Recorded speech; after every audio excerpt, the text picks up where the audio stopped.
অনেক ধৈর্য ধরেছি, আর একটা যদি কথা বলিস এক টিগারে তোর দম বন্ধ করে দিব।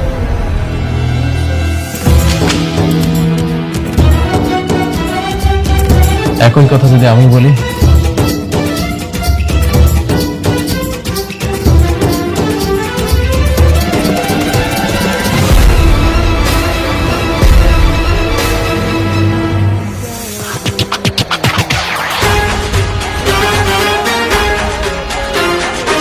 আরে গদ্দার, ও friend, I am just kidding.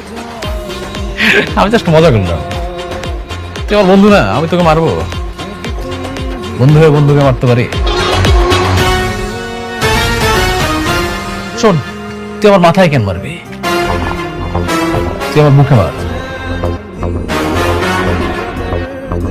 তোর পাপ অনেক বেড়ে গেছে। আমি চাইলেই তোকে এখন মেরে ফেলতে পারতাম, কিন্তু না, তোকে আমি এখন মারবো। তোকে যদি একবারই মেরে ফেলি তাহলে তোর মজাটা থাকলো না। তোকে আমি তিলে তিলে মারবো, আর এমন ভাবে মারবো তুই মৃত্যুর জন্য ছটফট করবি। আর তুই আমার কাছে এসে বলবি, অনেক বন্ধু বন্ধু তুই আমাকে মেরে ফেল, আমি বাঁচতে চাই না, তুই আমাকে মেরে ফেল, তুই আমাকে মেরে ফেল। সেই চিৎকার শোনার জন্য আমি অপেক্ষায় থাকলাম,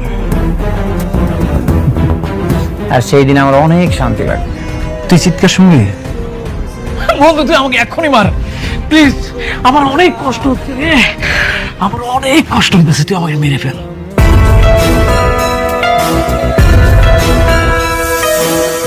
শোন, একটা কথা মাথায় রাখ, তুই কিন্তু আবার রাস্তার মধ্যে হয়ে যাবি। আর কার সুদিন আসবে আর কার দিন রঙিন হবে এটা পরে দেখা যাবে। আনিস সাহেব আছে না, কোনো সব অসমাপ্ত কাজ আমি পাচ্ছি। আর এই অ্যাওয়ার্ডটা তুই ডিজার্ভ করিস, রেখে দে। ফুটো কপাল তৈয়ার। তোর আবার তোর কাছেই রাখ, আমাকে না তুই একদম চিন্তা করিস না। তুই একটু সাবধানে থাকিস, নিজের যত্ন নিস, নিজের খেয়াল করিস। আমাকে না তোর একদম চিন্তা করতে হবে না। অবশ্যই আমি আমার যত্ন নিব, আমার খেয়ালও রাখবো। আর এই অ্যাওয়ার্ডটা তুই রিফিউজ করলি তো সমস্যা নেই, আমি আমার শিল্পে রেখে দেবো তোকে দেওয়ার জন্য। আমি আবার আসবো।